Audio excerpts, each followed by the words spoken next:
Esto es El Cernidor. Otros ya te contaron las noticias. Nosotros te contaremos la verdad. Conduce Álvaro Alfonso, Amodio Pérez y Horacio Lampariello.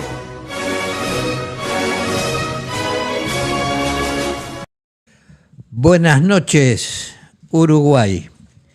Ponemos en marcha el Cernidor número 154, correspondiente al día 7 de noviembre del año 2024, con la presencia de Álvaro César Alfonso y la asistencia técnica de Javier Caraballo. Yo voy a continuar en el programa de hoy con las declaraciones de Mauricio Rosenkopf. Dice lo siguiente: ¿en qué fecha realiza su primer viaje a Chile? ¿Cuál es su misión? ¿Qué entrevista mantuvo? ¿Y qué temas se trataron en la misma? Responde: el primero lo realicé en marzo del año 1971. Encarar con los compañeros expatriados los problemas concernientes a su situación. En entrevista con el doctor Salvador Allende, con el movimiento de izquierda revolucionario, con el Ejército de Liberación Nacional y con el embajador británico en Chile. Con el doctor Salvador Allende tratamos nuestra inquietud por el problema suscitado con el impedimento de ingresar a Chile a los 5 compañeros que debieron retornar. En relación a este punto, el doctor Salvador Allende nos manifestó que era su deseo mantener con el gobierno uruguayo las correctas relaciones, cumpliendo con lo acordado para el ingreso de los uruguayos a Chile, que, entre otras cosas, tienen que tener los documentos en regla, y ellos no los tenían. Amodio, el doctor Salvador Allende era el presidente de Chile. Sí, no estaba hablando con... Por supuesto. Lo raro es que no dijera con el compañero Allende. Sí, claro. Porque a confianzudo, a los Rosenkopf no le gana a nadie. Aunque hay que recordar que Raúl Sendic, que fue el impulsor de la idea de mandarlos a Chile, era para que hicieron la revolución, revolución. Que era socialista, contribuyera con algo para hacer la revolución. No en el Uruguay, no. En América Latina. No le era muy simpático. No, Allende, Sendic no lo quería mucho. No lo quería mucho, ¿no? Bueno, me hizo perder usted. No.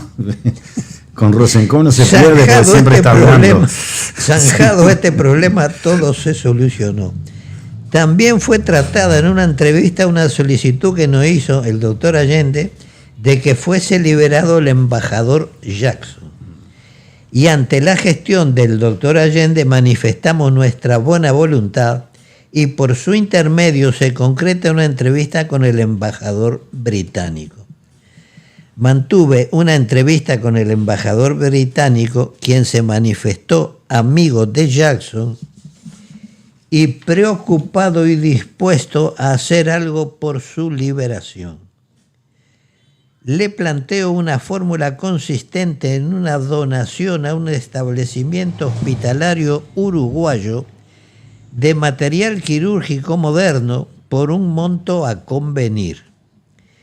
Quedó en transmitirlo a sus superiores y en una segunda entrevista mantenida tiempo después, nos manifestó no tener respuesta todavía.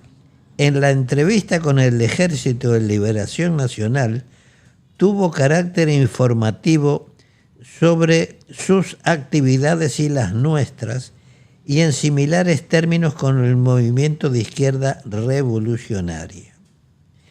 Los responsables de los compañeros expatriados en aquel momento eran Pablo Blanco, no lo dice, pero es alias Gervasio, Pablo Blanco Mazara, el nombre completo, fue miembro de la columna 15 en su momento, Jorge Beca, alias Chiquito, también integrante de la columna 15, y La Gorda. La Gorda yo creo que es la actual compañera o esposa de Efraín Martínez Platero. No recuerdo su nombre ahora. En oportunidad de mi primer viaje a Cuba, desde Santiago viajo a Cuba. Mi misión es expresarle a los cubanos los motivos de nuestra lucha y solicitar cooperación. Esto me extraña porque el MLN estaba viajando, integrante del MLN a Cuba, desde el año 1967. Si a esta altura los cubanos no conocían los objetivos del MLN... De todas maneras se los debió haber dicho, porque estuvo bastante lo mismo, tiempo, ¿no? Y Sendí, Claro, que estuvo por un par eso. de veces. Debió haberles dicho cuáles eran nuestros. Pero bueno, por lo visto, Fidel se enteró por Rosenkoch. Solicitar colaboración. Mantengo una entrevista con Fidel Castro, a la que asisto con Martirena, alias Raúl, integrante del Comité de Asuntos Internacionales radicado en aquel momento en La Habana. O sea que Martirena, que muere en la 14 calle de abril. Amazonas 1440, el 14 de abril, en el año 71 estaba radicado en La Habana. En la entrevista exponemos los motivos de nuestra lucha. Fidel Castro nos expresa su solidaridad con los que luchan en América por la liberación de sus pueblos. Yo creo que esto es un invento de Rosenkoch. Le hacemos un pedido de colaboración en armas, ayuda técnica, ayuda económica y asilo. La respuesta es afirmativa en todos los órdenes y va a ser atendida de acuerdo a nuestras necesidades y sus posibilidades. Yo creo que sobre todo las posibilidades de los cubanos. Sobre los términos de cada uno de los rubros se encargarán funcionarios cubanos y Martirena. Pregunta: ¿en qué fecha aproximada realiza su segundo viaje a Chile? ¿Cuál es su misión? ¿Qué entrevistas mantiene y qué temas fueron tratados en las mismas? El interrogador tampoco era muy ducho. Las hacía todas juntas, ¿no? No, después vamos a dar la explicación de esto, porque tiene una explicación. Ah, está bien. Bueno, contesta: alrededor del 20 de abril realizo mi segundo viaje a Chile. La misión es entrevistarme con los compañeros que dirigen la actividad de los compatriotas, entrevistándome con el comando integrado por Lucas Mancilla, Joaquín y un tercero, Lucas Mancilla, que no lo dice, alias Marcelo, Joaquín, que no menciona su apellido, y un tercero que no puedo precisar. Me entrevista con el Movimiento Izquierda Revolucionario, con el doctor Salvador Allende, con el Ejército de Liberación Nacional, integrante del Partido Socialista, y con vietnamitas. Con el comando de la columna conocida como La Guacha, tratamos la necesidad de incrementar actividades legales que proporcionen dinero y pertrechos a la organización. Con el doctor Salvador Allende insinuamos un pedido de colaboración que no tuvo receptividad de su parte. Con las demás organizaciones hablamos en términos parecidos a los del primer viaje. Entrevistamos también a Tati Allende, la hija de Salvador Allende, quien nos manifestó su solidaridad y simpatía hacia nuestro movimiento. En la entrevista con los vietnamitas expresamos nuestra admiración y solidaridad. Preguntado en qué fecha aproximada realizó su segundo viaje a Cuba, cuál fue su misión, qué entrevistas mantuvo y qué temas fueron tratadas en las mismas, continúa. Desde Chile viajo a Cuba con Botaro, alias Martín, con la misión de reiterar el pedido formulado en el primer viaje y reiterado por Adolfo Bassen, alias Nepo, en Chile, a Fidel Castro. Allí se entrevista con funcionarios del gobierno cubano, entre los que recuerdo a prácticamente ilegible, parece que dijera Vitete o Vitite, que es el que atiende en ese momento lo relativo a nosotros. Solicitamos incremento de la colaboración en todos los rubros, obteniendo una respuesta afirmativa y sobre su instrumentación se encargaría Botaro desde la Comisión de Asuntos Internacionales y Mansilla desde Chile. Se ve que los cubanos prometían, pero no ponían el huevo. Preguntado si era integrante del Ejecutivo cuando la muerte de un ciudadano en el local de la organización conocido como el Caraguatá, situado en el departamento de Maldonado, ¿qué participación le cupo en la decisión de dicha ejecución? Contesta, sí señor, era integrante del Ejecutivo y estando este detenido llega, o sea, Pascasio Báez, y estando este detenido llega la información de la instancia de un ciudadano, de un detenido en el local. La información es fragmentaria y alarmante. Decidimos que salga Henry Engler, alias Octavo, responsable de la columna que administra el Caraguatá, para hablar con la persona que trae la información. Era esclavo, el dueño del local. Sí, claro. Que trae la información.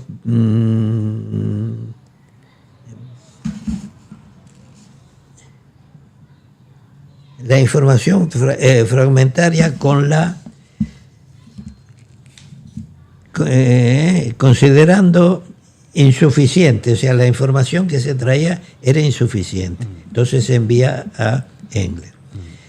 Con la celeridad que se pide una respuesta, acordamos lo siguiente, que las opciones para resolver el problema son sacarlo al extranjero, traerlo a un berretín a Montevideo, retenerlo en el Caraguatá o ejecutarlo.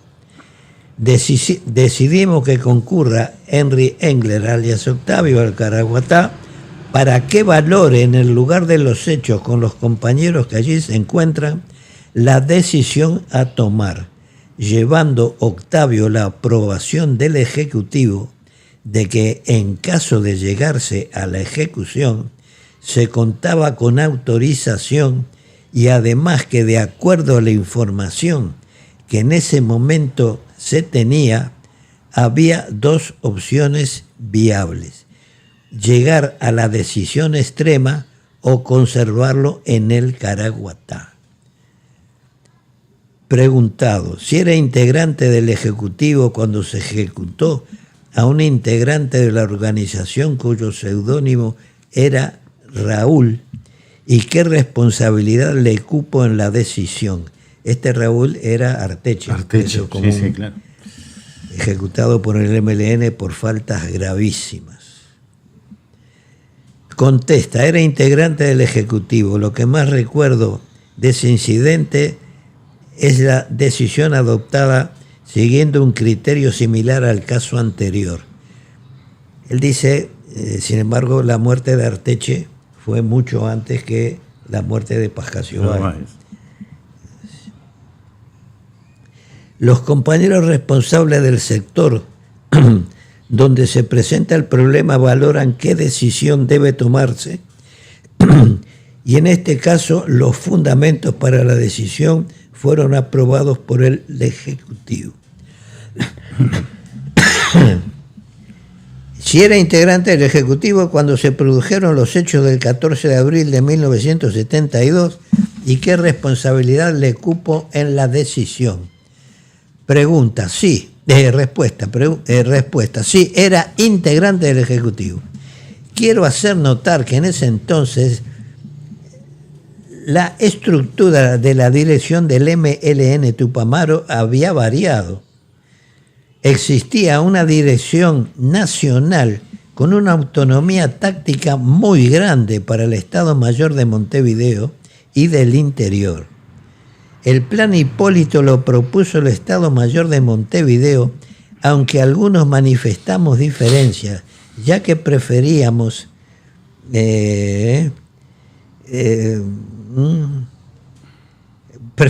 otras. La distribución de las actas sin atentados. Votamos afirmativamente la presente. O sea, votó, dice que no estaba de acuerdo, lo cual es mentira, porque trata de sacarle al Ejecutivo la decisión de llevar adelante los operativos. el plan Hipólito y le adjudica la responsabilidad al Comando Mayor de Montevideo, cuando el Comando Mayor de Montevideo estaba subordinado a la decisión del Ejecutivo. Si era integrante del Ejecutivo del MLN, ¿y qué conoce acerca del plan denominado contraofensiva? Contesta. Digo que hubo contactos, él dice hubieron, pero yo lo corrijo y dice hubo, contactos con militares y con integrantes del Partido Comunista y de los cuales se hicieron cargo Henry Engler, alias Octavio y Adolfo Bassen, alias Nepo. Bueno, si tiene alguna queja del tratamiento recibido. Después, el primero que habló con Sereñi y con Ronnie Arismendi fue él, que no lo dice. No, claro. Claro. Sí. Bueno, la culpa la tienen los otros. Yo decía que el sumariante le hace una serie de preguntas y se las repite varias veces. ¿Por qué? Porque el sumariante conoce el informe de 5 páginas que Mauricio Rosenkopf escribió, no de su puño y letra, sino con sus dedos en la máquina que le proporcionaron. Entonces, el sumariante sigue el orden del informe, que lo mismo que está en el acta está acá. Sigue el mismo orden, le pregunta las mismas cosas que Rosenkopf informó anteriormente, entonces se las va preguntando. Sí, dos cosas, Amodio. Te vio que un detalle que no es menor es que Rosenkopf menciona en sus contactos en Chile a 2 organizaciones, el MIR chileno y al Ejército de Liberación Nacional, boliviano, que son los bolivianos. Exacto. Y allí no estaba el ERP. Pero es decir que en el año 71 ya esas 3 organizaciones, si sumamos al MLN, son los que después generan la Junta Coordinadora Revolucionaria en Mendoza, a la que se integra el ERP argentino, y que después trajo el famoso Plan Cóndor, Sistema Cóndor, la represalia. Y lo otro que quiero decir es que las fotocopias indudablemente no son buenas, pero todo podría cambiar si el Ministerio de Educación y Cultura liberara los archivos como votó el Parlamento. Entonces, esto que está reservado, porque estas actas están reservadas, por ejemplo, en el archivo Castiglioni, no habría ningún problema y podríamos sumar unas cuantas más sobre la información que en realidad es lo que realmente ocurrió, esos viajes a Cuba y a Chile. Ahora, yo evidentemente las razones por las cuales no se quiere que se conozcan los archivos es precisamente que no se conozca quiénes fueron los que dieron la información que contribuyó para la debacle del año 72, ¿no? Porque junto con las declaraciones de Mujica y Rosenkopf, que ya hemos dado cumplida lectura, están las de Donato Marrero Avero, están las de Jorge Manera Lluveras, están las de Adolfo Bacen Alanís, de Pereira Mena, de Jorge Botaro, de otros más que ahora no recuerdo, que desnudan al MLN en toda su extensión. Entonces, aquellos que fuimos acusados de dar información que contribuyó a desmontar la estructura del MLN, yo creo que quedamos liberados porque a confesión de parte, relevo de prueba. No, y además no hay una sola declaración en los archivos o circulando por ahí que nos involucre, o que me involucre a mí directamente o a Alicia Rey. El Tino hizo sus declaraciones, las hemos leído, se refiere a Piri Bude. A Piri Bude, sí. Entonces, vamos a situar las cosas en su justo término. Claro, pero además acá, estas, digamos, son más fuertes porque también queda desmantelado el sistema político, porque hay falta una parte acá en la cual, en esa operación de Seibo 302, había dos cosas más. Le faltaba, seguro, con los políticos y llenar algunos episodios que le faltaba algún detalle sobre hechos de sangre, digamos. Pero ahí, cuando se habla de los políticos, se habla de gente del Partido Nacional, del Partido Colorado, y entre ellos se menciona a Héctor Gutiérrez Ruiz y a Selmar Michelini. Sí. Y esa información después, no sé si tomó algún barco que cruzó, pero fue para el otro lado. Y después ocurrió lo que ocurrió. Lo que ocurrió en la Argentina. Ahí está. Bueno, un detallito que es muy corto. Cuando el MLN y Héctor Gutiérrez Ruiz fraguaron el secuestro del diputado, el MLN emitió un comunicado que dice: en el día 24 de abril de 1972 fue conducido a la cárcel del pueblo el presidente de la Cámara de Diputados, señor Héctor Gutiérrez Ruiz, con el fin de que proceda al interrogatorio del detenido Nelson Bardesio, integrante confeso del escuadrón asesino. Que a pedido del MLN, el señor Héctor Gutiérrez Ruiz dejó una carta al señor Wilson Ferreira Aldunate, solicitándole que interceda ante la Asamblea General para suspender los operativos policíacos militares que se vienen desarrollando. Que dicha suspensión sea válida por el plazo de tiempo que dure su estadía en territorio tupamaro y se proceda a los interrogatorios, de modo de evitar situaciones que supongan riesgos a la integridad física del mencionado legislador. Esto hoy la verdad que mueve por lo menos a sonrisa. Sí, claro. Ya sabemos cómo fue, cómo se fraguó, cómo se quedó, quiénes lo llevaban en el auto, quiénes se quedaron con la señora Matilde, esposa de Gutiérrez Ruiz, porque está todo declarado. Sí. Y bueno, y último punto, que el MLN por su parte suspenderá por el mismo plazo las hostilidades en las áreas afectadas al estado de guerra, entre paréntesis Montevideo y Canelones. O sea que el estado de guerra no abarcaba todo el territorio todo nacional. El territorio, pese a que las columnas del interior estaban llevando adelante o pretendían llevar adelante el segundo frente. Ahí está. Y Sí, se sí, había pero- declarado la guerra a los ricos y demás. Esta es una de las tantas contradicciones que, idas y vueltas, evidencia una falta de dirección en el MLN tremenda en ese momento. Porque fueron detenidos varios integrantes del MLN en el interior en el mismo momento, y los integrantes del MLN le decían a los militares, no, pará que estamos en una tregua. Y los otros le decían, ¿de qué tregua? ¿De qué vamos a estar en una tregua? Claro. Era en Montevideo y Canelones nomás. En fin. Sí, Amodio, usted el otro día dijo que los políticos van a determinados lugares y dicen lo que muchas veces la gente quiere escuchar, algo de eso, ¿no? Sí. Dije que los políticos le dicen a la gente del lugar, del pueblo, la ciudad que visitan, lo que esa gente necesita escuchar con el fin de conseguir su voto. Ahí está.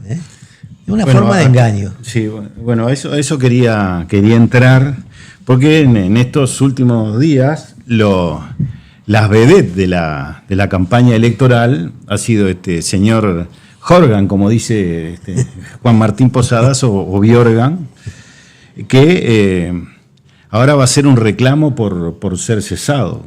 Una cosa de loco, ¿no? Pero bueno, capaz que lo gana. Y la otra vedette ha sido la represa de Casupá.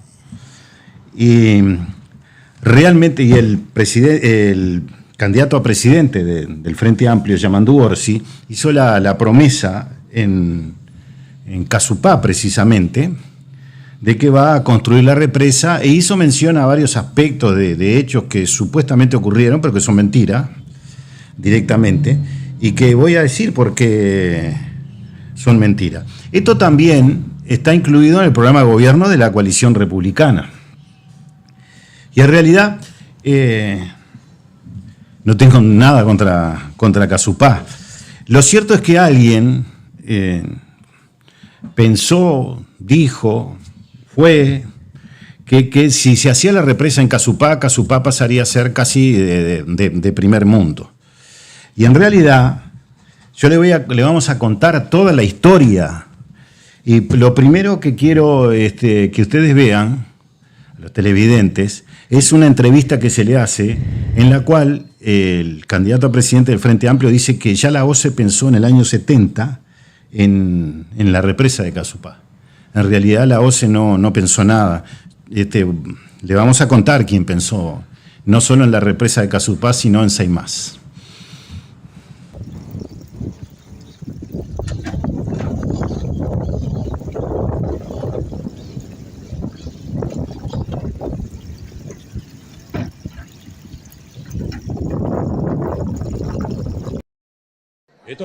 Esta idea nació por los años 70.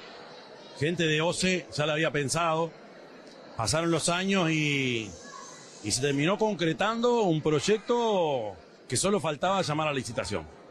El presidente Vázquez le entregó al presidente de la calle la propuesta, donde ya está todo casi pronto como para que se concretara. Había que hacer el llamado. Este gobierno desestimó esta propuesta, tendrá sus razones. Lo que quedó en evidencia cuando la crisis del agua, que es una de las alternativas necesarias, y yo creo que la primera. Yo no descarto nada de lo novedoso que pueda venir a nivel nacional en los próximos 20, 30 años. Pero eso sí, lo que ya estaba estudiado, lo que ya estaba analizado, es un compromiso que ya lo planteamos allá en Colonia cuando las 48 medidas, pero que aquí en Casupá hacemos un resumen de, bueno, vamos por esto, hay que hacerlo, lo precisa el área metropolitana, pero también lo precisa la zona, porque no podemos seguir ilusionando a la gente con obras de infraestructura que le hacen bien a todos y después se pinchan, vaya uno a saber por qué. Bueno, ustedes escucharon lo que dijo en Casupá el candidato presidencial del Frente Amplio. En realidad, OCE no pensó nada.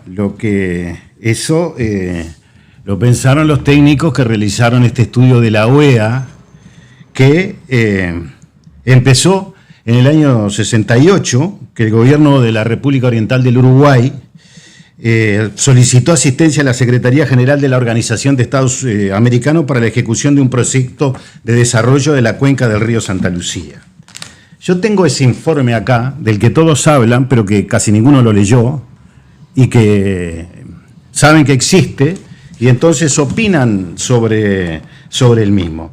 Acá hay una cosa bastante jorobada, ¿no? El Frente Amplio quiere instalar en estos últimos días de campaña electoral que la crisis hídrica fue responsabilidad porque no se construyó la represa de Casupá, cosa que es una, pero reverenda mentira.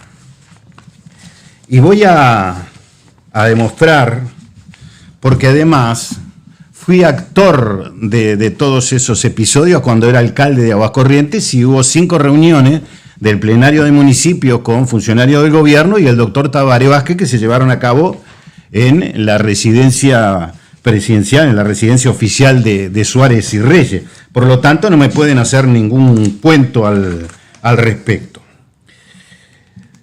Todo empieza en el 2013, cuando el río Santa Lucía tiene un problema de olor en el agua por las cianobacterias. Y ahí, en el 2013, OCE contrató y desarrolló un estudio a través de la Sociedad Anónima Aguasur, titulado Selección de la alternativa para el aseguramiento del abastecimiento de agua potable al sistema metropolitano. Por virtud de los episodios de mal olor y sabor producidos por el agua tratada en la usina de Aguas Corrientes, que calificó durante días el agua distribuida a toda la región metropolitana, escuchen esto, no potable. No sé si lo recuerdan eso. Yo sé que se recuerda mucho lo del agua salada, pero que el agua no fue potable por varios días en el año 2013, capaz que no se acuerdan, por no cumplir con las normas de calidad, es decir, no se cumplieron las normas. El agua con metabolitos de olor y sabor, producto de las cianobacterias, provino inesperadamente del propio río Santa Lucía. Y allí a nadie se le ocurrió bombardear la represa de Paso Severino, tirarla, y mudar la planta de Aguas Corrientes. Bueno, y allí, este estudio, se manejaron 6 alternativas. Estamos hablando del gobierno de José Mujica, año 2013. La alternativa 1 fue presas, cuenca alta del río Santa Lucía Grande y centralización de la planta potabilizadora de Aguas Corrientes, y la solución era Casupá. La alternativa 2 de la presa cuenca alta, no quiere decir que la primera estuviera primera, no, fueron las alternativas que se manejaron. La presa de la cuenca alta del río Santa Lucía Grande y centralización de Aguas Corrientes con un entubado de la represa de Paso Severino hasta Aguas Corrientes. Lo otro, la toma del agua bruta del río de la Plata hacia Aguas Corrientes, es decir, lo que ahora es Sarasatí. La cuarta lo mismo, la toma de agua bruta del río de la Plata, pero con una planta de tratamiento convencional, que es lo que hoy es esto de Arasatí. Después una alternativa 5, una toma de agua del río de la Plata en la cercanía de la ciudad de Montevideo, con la planta de osmosis inversa y proceso de desalinización.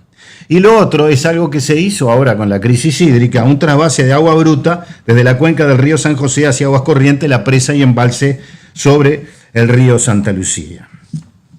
Esas son las 6 alternativas que se manejaron. Pero lo que no le dijeron al candidato presidencial, y no sé si el candidato presidencial del Frente Amplio también, del Partido Nacional, o ahora de la coalición republicana, saben, es que la presa del arroyo Casupá, de 100 millones de metros cúbicos, hay que agregarle otra represa, que es la del Soldado, de 27 millones de metros cúbicos. Y después hay que hacer una obra de refuerzo acondicionando la represa del Canelón Grande, para llevarla a 20 millones de metros cúbicos. Y después un desvío del arroyo Canelón Grande y para llegar con aguas brutas en tiempo real. Y finalmente la ampliación y bombeo y una nueva línea de aducción desde la planta de Aguas Corrientes. Es decir, lo que quiero decir es que la obra de Casupá necesita un montón de obras laterales, entre ellos un crecimiento de la planta de Aguas Corrientes de alrededor del 30%. ¿No? Entonces, si empezamos a sumar lo que hay que hacer, terminamos que en aquella época hubiera costado 260 millones de dólares, pero ahora casi 400, ¿no? Es decir, eso que firmó, yo no sé si en serio si alguien le dijo que había que hacer todas esas obras laterales, porque si no quedaría la represa de Casupá solamente como un reservorio, porque no tiene planta. Entonces hay un problema en el río Santa Lucía, como lo hubo en el 2013, y bien, está expuesto a que eso pase en cualquier momento. El agua de Casupá no serviría para nada, ¿no? Eso con respecto a la represa de Casupá. Más correctamente son 353 millones que costaría, es decir, mucho más que lo de Arasati.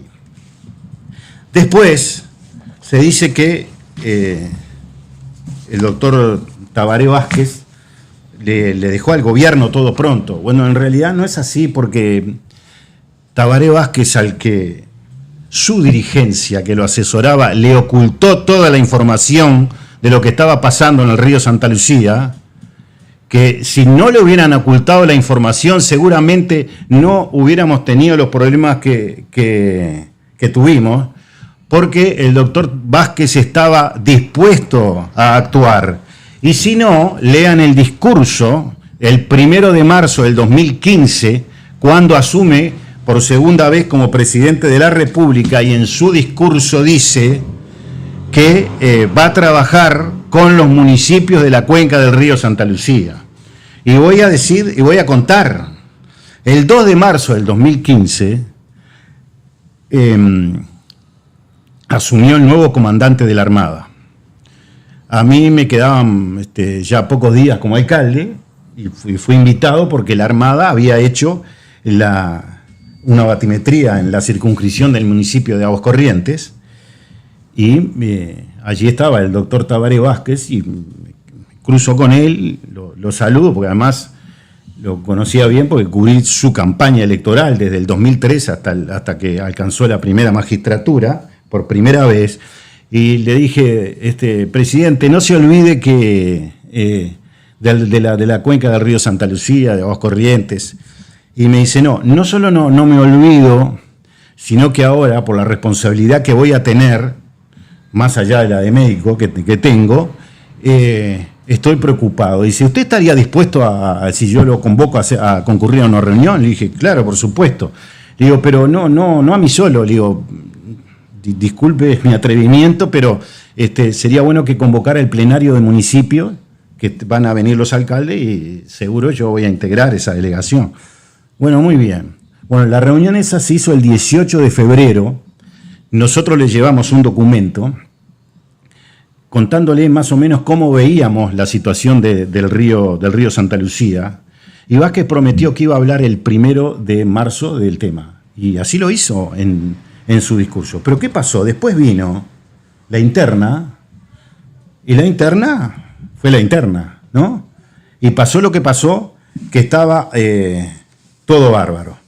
Entonces, yo tengo unos cuantos papeles acá, para que vean el vaivén. Cuando asume el Frente Amplio en el 2005, dieron la orden, está escrito, y no voy a mencionar los que lo firmaron, porque los que firmaron no tienen nada que ver, porque además le dieron la orden, ¿no?, de que se dejaba sin efecto el estudio de lo del Río de la Plata. Que es una recomendación de la OEA, ¿no?, de las tantas que hizo. Recomendaciones a modo que llegan televidentes hasta el año 2027 con lo que había que hacer para que estuviéramos bien. Por supuesto que como el Uruguay no hay, no hicimos absolutamente nada. Porque en realidad era la construcción de 6 represas, más otras acciones.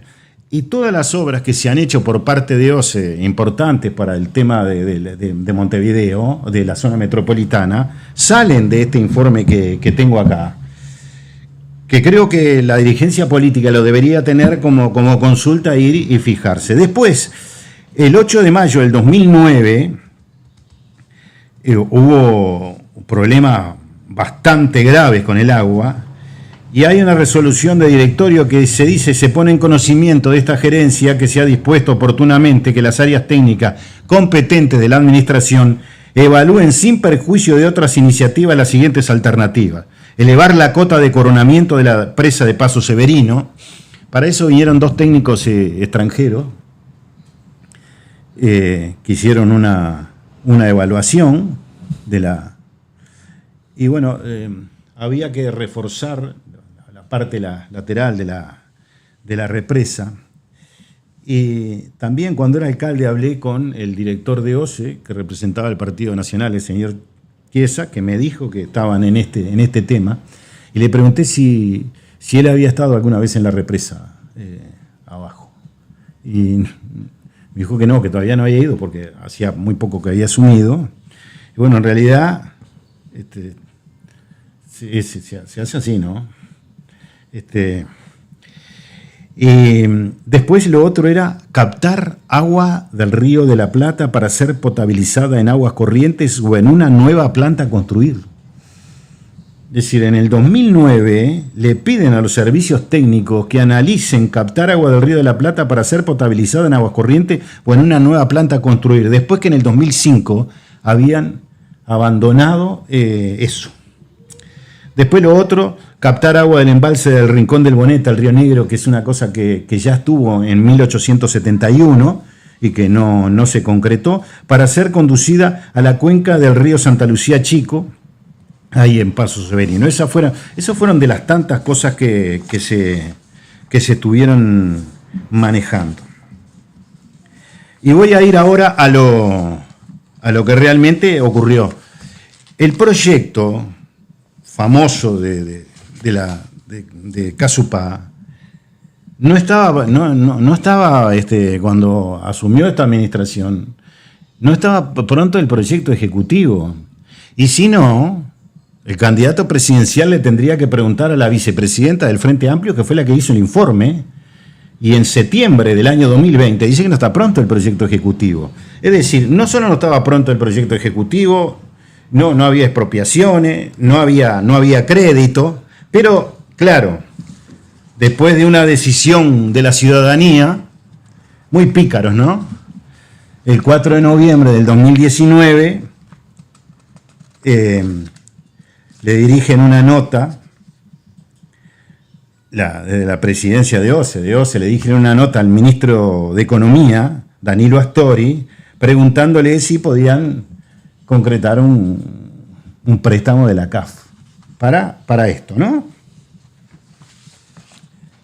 Y Astori... Año 2019. Claro. Astori,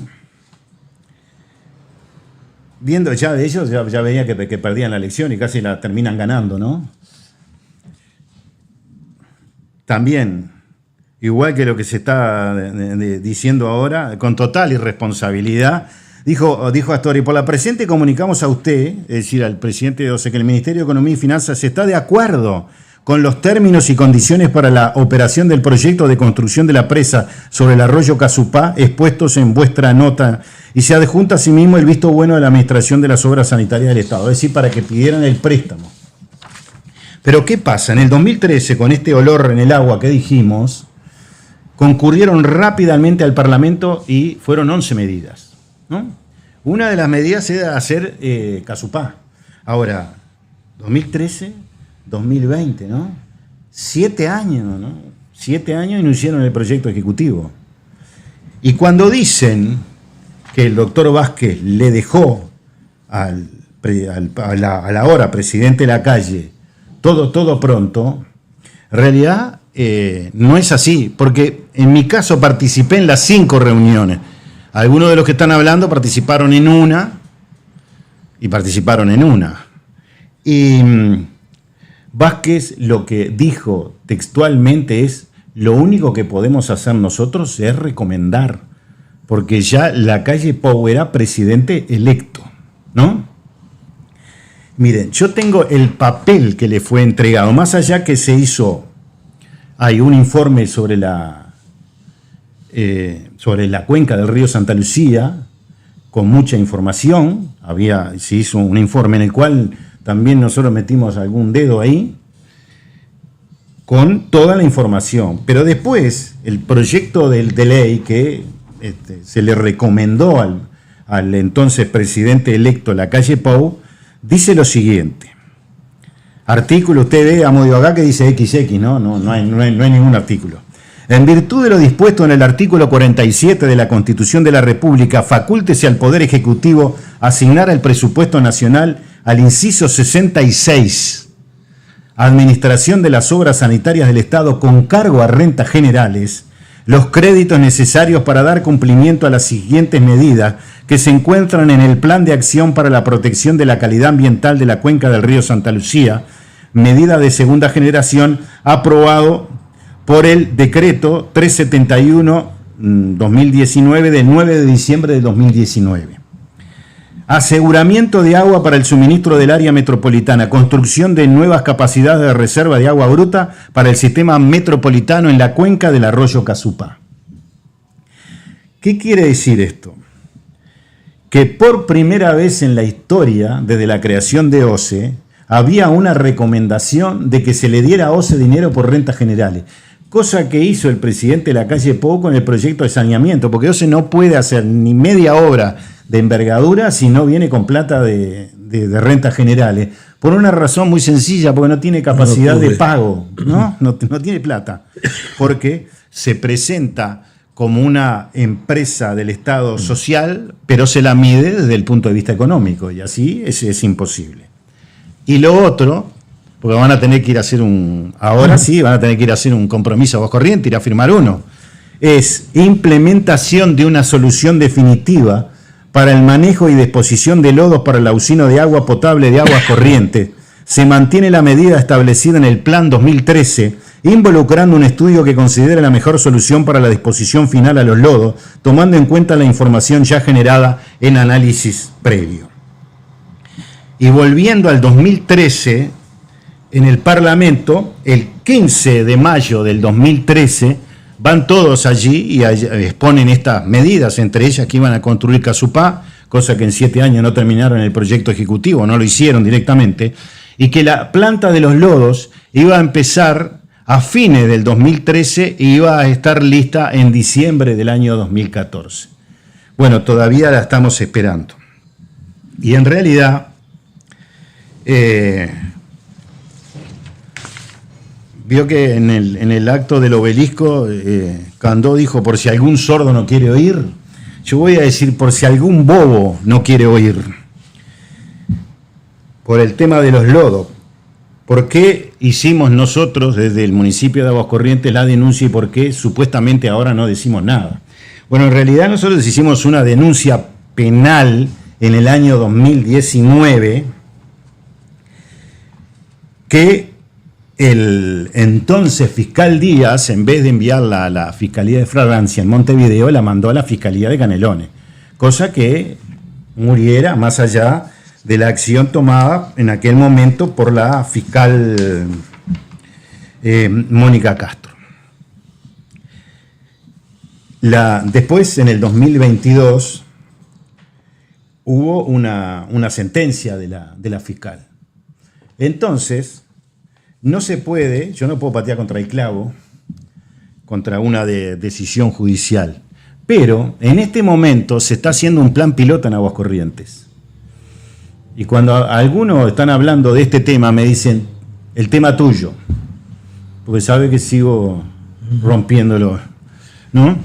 Y le voy a pedir a Javier que muestre las fotos de ese plan piloto que se está haciendo en Aguas Corrientes. Y también le voy a leer las conclusiones a las que llegó la fiscal y voy a explicar alguna cosa, porque después de las conclusiones a las que llegó la fiscal, nosotros nos podíamos haber presentado a la justicia civil y era cobrar. Pero, ¿sabe quién iba a pagar? El que está, todos ustedes que están del otro lado, y no los responsables de que llegáramos a lo que llegamos. Javier, si podemos mostrar la foto. Bueno, ahí están apareciendo las fotografías y voy a leer las conclusiones. A modo de usted podrá sacar sus propias conclusiones de lo que dice. Como viene de verse, es decir, viene todo el desarrollo de todo este episodio de los lodos, Estamos ante conceptos de prevención del riesgo, su disminución, conceptos de responsabilidad para una actividad riesgosa frente a un daño grave e irreversible que concluye en indemnización que operando sobre el riesgo evitó el daño. Acciones que son de exclusiva competencia del ámbito civil, no penal, ¿no? La fiscal nos manda a lo civil. Y dice: la denuncia presentada ante la Fiscalía Departamental no se halla amparada en la normativa de índole penal contemplada en el Código Penal, esto es, como delitos contra la seguridad pública, artículo 207, o delitos contra la salud pública, artículos 218, 219, 220, 224 y 225. Acá quiero puntualizar algo.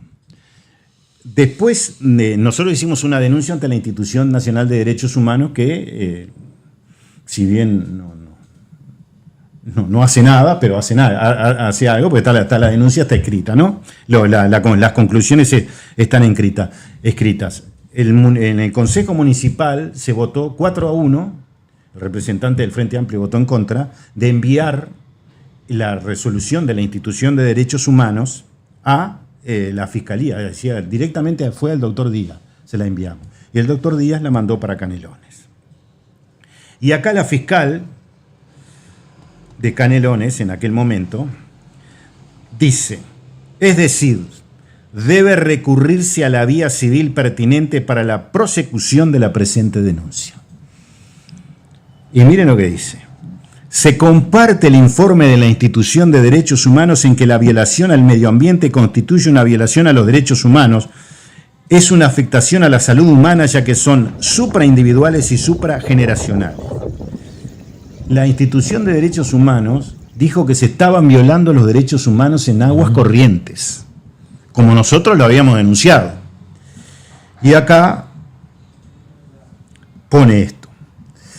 Como lo ha expresado el propio denunciante, el señor Alfonso, quien habla, no se le puede cargar esta mochila directamente a OCE, es un tema nacional y como tal hay que tratarlo y resolverlo. ¿Qué quiero decir? Porque si hubieran presentado si hubiéramos seguido en la parte civil, lo más probable que el que fuera sancionado era OCE y iba a terminar pagando no sé quién. Y además, en mi criterio yo decía siempre que esto hay que resolverlo acá adentro y no acá afuera. Se tiene que hacer la obra, pero se tiene que hacer acá adentro. Y dice además, la fiscal, el tratamiento de aguas es una decisión política, ajena totalmente a la competencia de la suscrita y que excede ampliamente las potestades de esta Fiscalía Departamental. Es decir, directamente dice que es el sistema político del gobierno el que debe intervenir directamente en este. Máxime que la vía a seguir es la civil, como ya se dijo, y no la penal, por no estar contemplada en la legislación referida. Algo que ahora está en el programa de gobierno del Partido Nacional y que Luz ha impulsado. Sí. Ahí está. Por ello, se dispondrá el archivo de las actuaciones en esta Fiscalía por los extensos argumentos expresados sub supra, compartiendo la gravedad e importancia que la causa merece, pero sin desconocer que son otros los actores públicos que pueden movilizar acciones en la búsqueda del tratamiento de los lodos del río Santa Lucía, en un tema que nos afecta a todos los ciudadanos de este país, ya que estamos hablando de un elemento vital para la especie humana como lo es el agua, sinónimo de vida. Pese a que nosotros fuimos denunciantes, se agrega además por problemas a ejercer, etcétera, etcétera. Pero como nosotros fuimos denunciantes, no nos mostraron nunca la carpeta de investigación, la carpeta investigativa. Por lo tanto, me comuniqué con la Fiscalía en Canelones y el próximo 13 a las 11:30 tengo hora para acceder a toda esa carpeta. Porque tengo información que varios de los responsables de esta situación fueron citados y tal vez no concurrieron a declarar, ¿no? Entonces, vamos a echarle las culpas a otros. Bueno, yo tengo todas las culpas de haber denunciado esto y de seguir con esta situación. Porque ahora, lo mismo que se quiere hacer con Arasatí, con los lodos, es lo mismo que hay que hacer en Aguas Corrientes. Pero imaginemos, empieza la pandemia, después tenemos la crisis hídrica y hay muchas cosas que quedaron fuera de órbita por diferentes razones y por la situación que se fue padeciendo.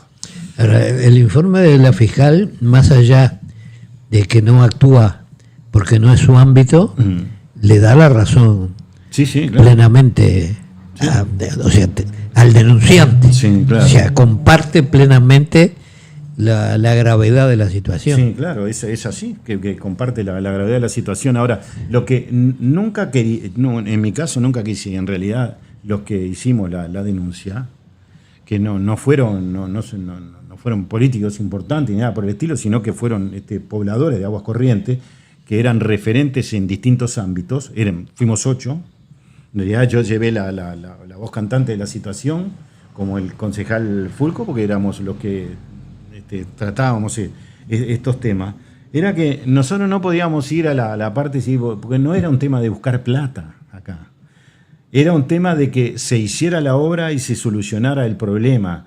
Y los problemas se solucionan entre los uruguayos. No teníamos que ir a la OEA a decirle para que después vinieran a cobrar y dice, pague el Estado uruguayo tanta plata. No tiene mucho sentido. Pero acá hay una resolución que nosotros no seguimos, pero de la gravedad está y lleva ya 2 años y poco esto. Y tampoco la obra se ha hecho. Yo pensaba que los partidos iban a incluirla, porque es una cosa de que pasa hace muchos años y ahora va a estar en el tema de Arrasatí nuevamente. Pero lo mismo, lo que se quiere hacer en Arrasatí, o lo que se plantea hacer en Arrasatí, es lo que se debería hacer en Aguas Corrientes. Bueno, esperemos a ver qué pasa. Sí, claro. No es una cosa fácil. Y otra cosa, a medio de hoy salió una carta en el semanario Búsqueda. Espera, yo no quise interrumpirte hoy cuando hablabas de este señor que iba a reclamar supongo que al contencioso administrativo. Sí, al Tribunal de lo Contencioso Administrativo. A mí me viene a la cabeza lo siguiente. Se va a jugar un partido de fútbol, Peñarol y Nacional. Seguro, claro. Entonces, eso lo entiende todo el mundo, lo que va a decir. Este señor está fichado, vamos a poner, por Peñarol, ¿no? Claro. Bueno, el día del partido se presenta en el Estadio Centenario o en la cancha con la camiseta del cuadro contrario. De Nacional. ¿Qué hace su equipo? El equipo que hasta ese momento le estaba pagando el sueldo. Lo echa, ¿no? Claro, seguro. Pues el caso. Porque también es una cosa algo de confianza, ¿no? Igual que en este caso. Tal cual. Sí. Por lo menos, en el caso del jugador de fútbol se identifica cambiándose la camiseta. Claro. Aquí todavía pretende decir que no cambió su camiseta, claro. Que sigue siendo de Peñarol. Seguro. En este caso, del Partido Nacional. Ahí está. Soy de Peñarol, pero voy a jugar en Nacional, este clásico. Vamos. Y además, como el Uruguay no hay. No hay. Además, otra cosa, este señor se presentó como secretario de Wilson Ferreira Aldunate.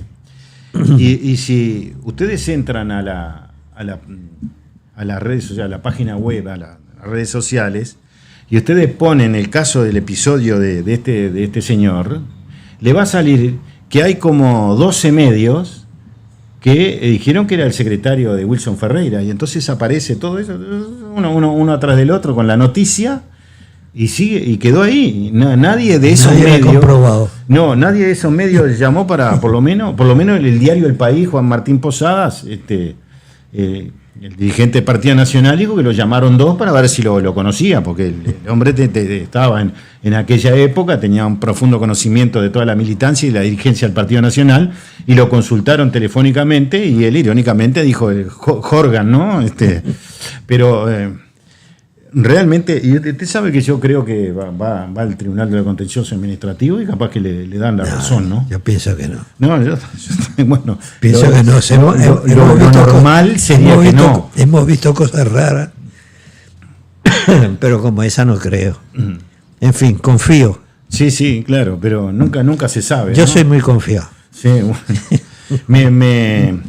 me faltó algo. A ver. La producción de lo que anuncian los técnicos de Oso, los estudios que se han hecho, que en el año 2040 va a haber 840.000 metros cúbicos que Montevideo se va a necesitar. La zona metropolitana. Entonces, con la planta de Aguas Corrientes y la planta de Arasatí se llegaría a 900.000, estarían sobrando 60.000 metros cúbicos. Pero en caso de que esto ocurriera, tuviera un problema la planta de Aguas Corrientes, lo de Arasatí podría ayudar. Y me faltó otro detalle más, que en las 6 alternativas en el estudio se cometió un error, porque se hizo sobre la base de que a la planta de Aguas Corrientes nunca le iba a pasar nada. Entonces, fíjense en que si sobre esa base OCE ahora en el 2022 hubiera planificado algo, le hubiera errado como la espera. Por una razón muy sencilla, a la planta de Aguas Corrientes tiene episodios, especialmente de corte de energía y alguna cosa más, que pasan reiteradamente. Pero hay un grupo de funcionarios que tiene una capacidad de saber dónde está el problema en la primera media hora para poder solucionarlo, ¿no? Y eso ayuda. Pero eventos de esos hay muchos que la gente no se entera, ¿no? Claro, porque nadie lo comunica porque es algo natural. Pero imaginemos que le pase algo a la represa de Paso Severino, algo a la cuenca del río Santa Lucía o algo a la planta de Aguas Corrientes, la zona metropolitana se queda sin agua. Por lo tanto, es lo que está pendiente ahora, que la justicia va para arriba y va para abajo con este tema. Vamos a ver qué define, porque de repente dice no se puede hacer este proyecto. Y además con los vaivenes que tiene el Frente Amplio, que en el 2005 dice vamos a cortarlo, en el 2009 vamos a estudiarlo y después ahora trancó todo lo que pudo para que la obra no empezara antes de la elección. Eso fue una decisión institucional del Frente Amplio por necesidades electorales. Ahí está. Sí. Electoralistas. Ahí está. Hoy enviamos una carta al semanario Búsqueda porque la semana pasada apareció una información que vamos a mencionar en el mismo semanario sobre el tema de las reparaciones en la época de la dictadura. Y dice lo siguiente. Esto fue publicado hoy.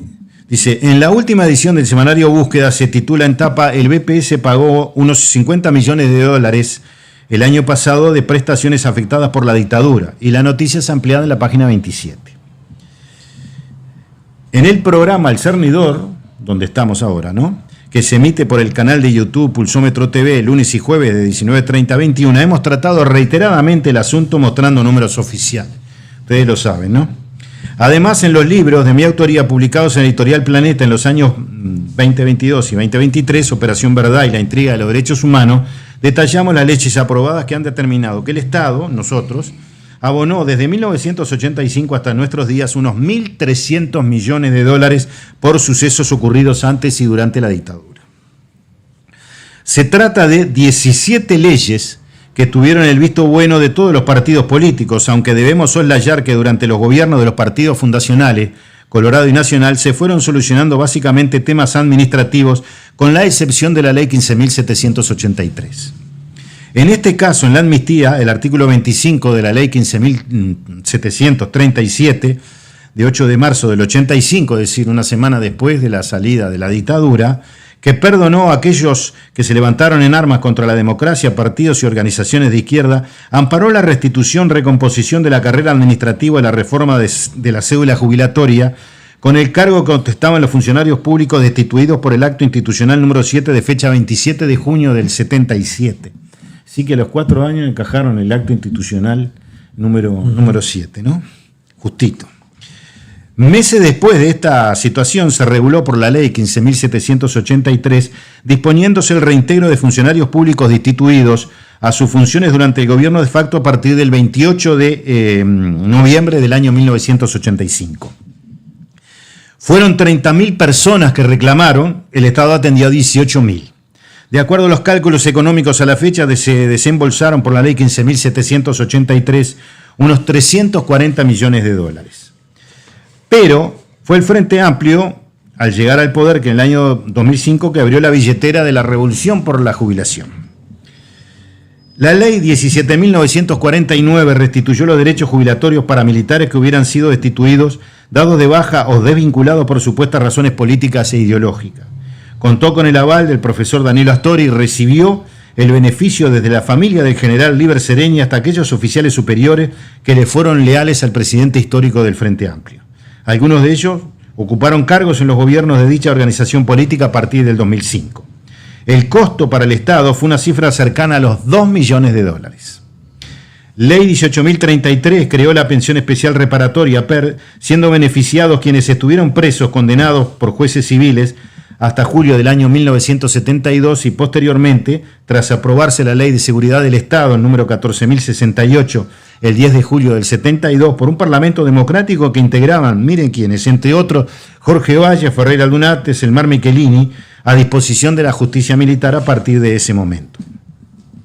Se trata de la norma de mayor costo para el erario público, irónicamente se la conoce como la ley del guerrillero, aunque un gran porcentaje de los beneficiados pertenecen, en el semanario salió al Partido Comunista del Uruguay, ¿no?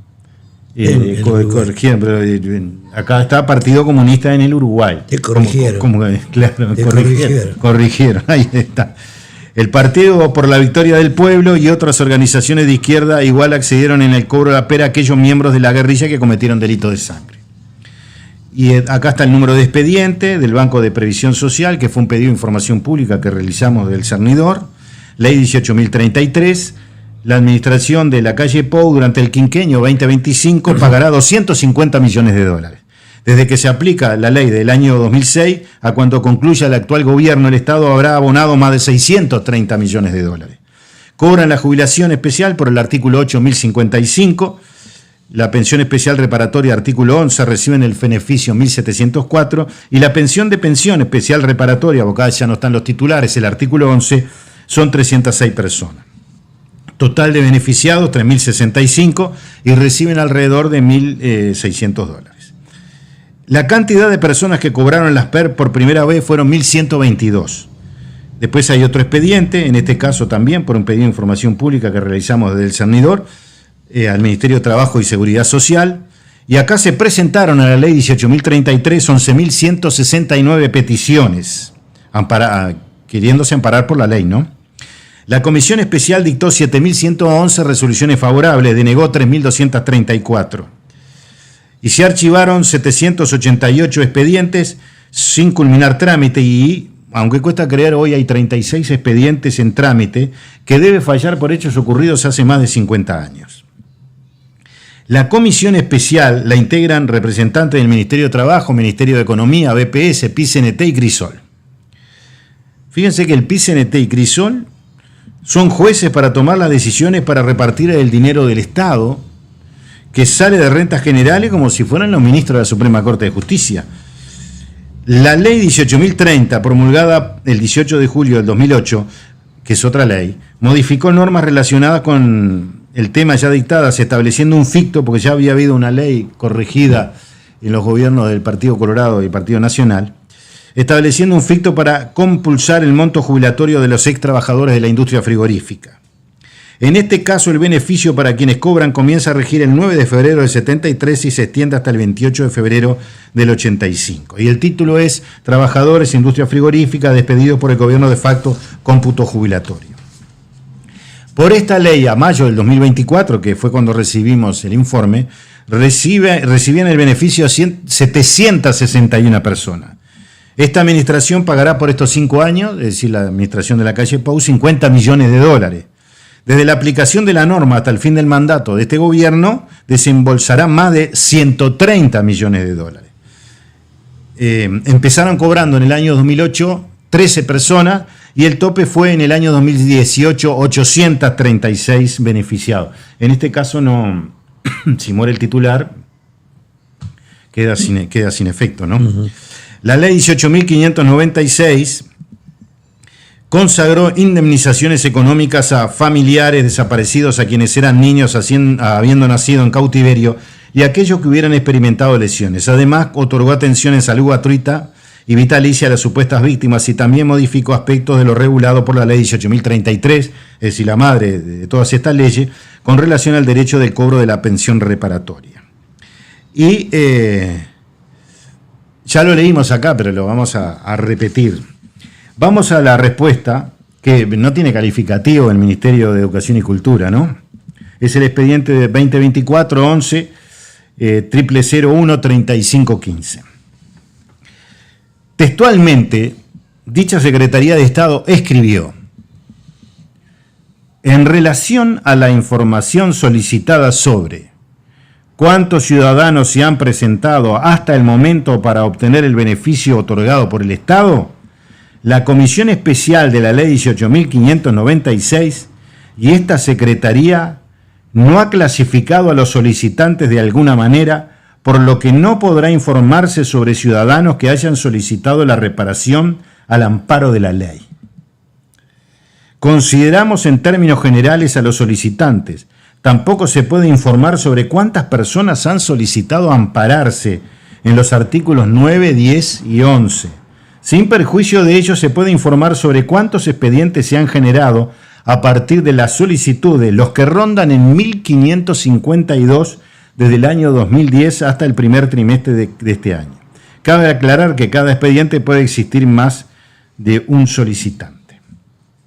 Sobre a cuánto asciende hasta el momento el costo de la mencionada norma, costo en el contexto de la pregunta es un término amplio, pudiendo referir a muchas cosas.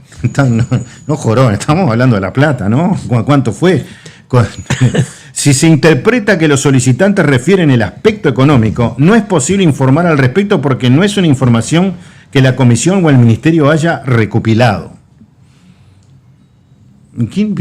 Pregunto, ¿quién dispone que pague? Y entonces dice, le tira de fardo para el otro lado, ¿no? El encargado de hacer el pago en los casos de reparación económica prevista en el artículo 11 de la ley es el Ministerio de Economía y Finanzas. En cuanto a si actualmente hay trámites o expedientes pendientes, se le informa que sí los hay. Bueno, pero debemos precisar que el Ministerio de Economía es el que genera los créditos, pero por supuesto que no sabe los nombres.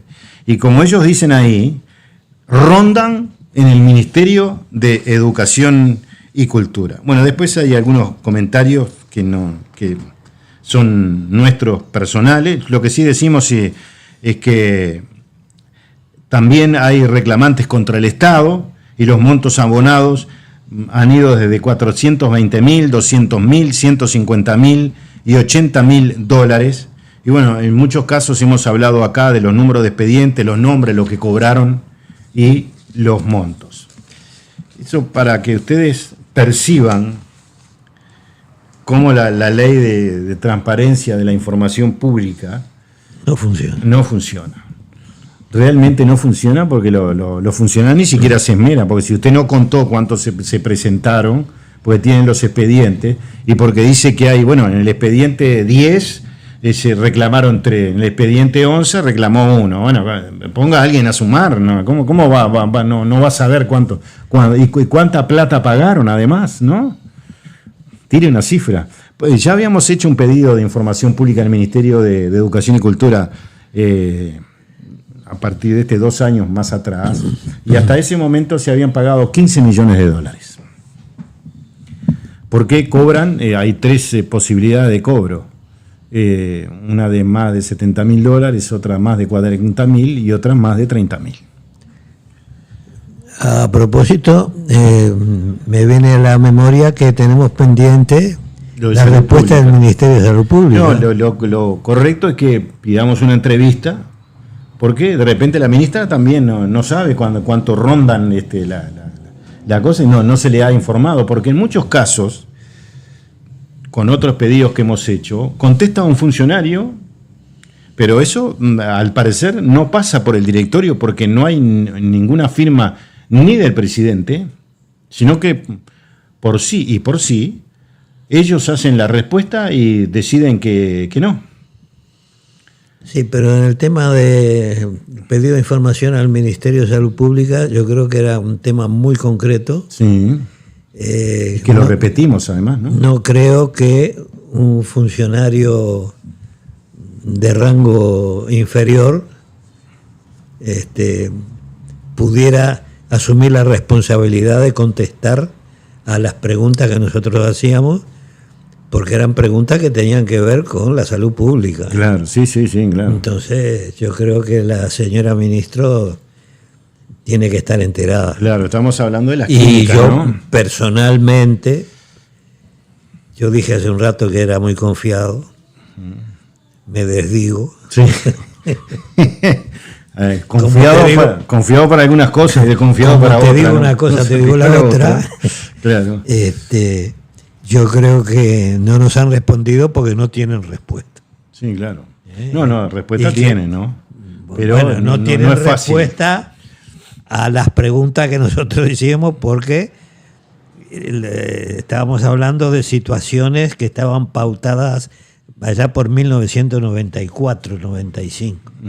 Y yo creo que las mejoras realizadas, si se han realizado, han sido pocas, porque si no nos hubieran contestado. Claro. Yo te refriego la respuesta. Aquí, Seguro, claro. Tomá, aquí tenés. Seguro. Y no tenemos Sí, nada sí. de eso. Estamos hablando de Entonces, clínicas, las clínicas, ¿no? Exactamente, de clínica de radioterapia. Ahí está.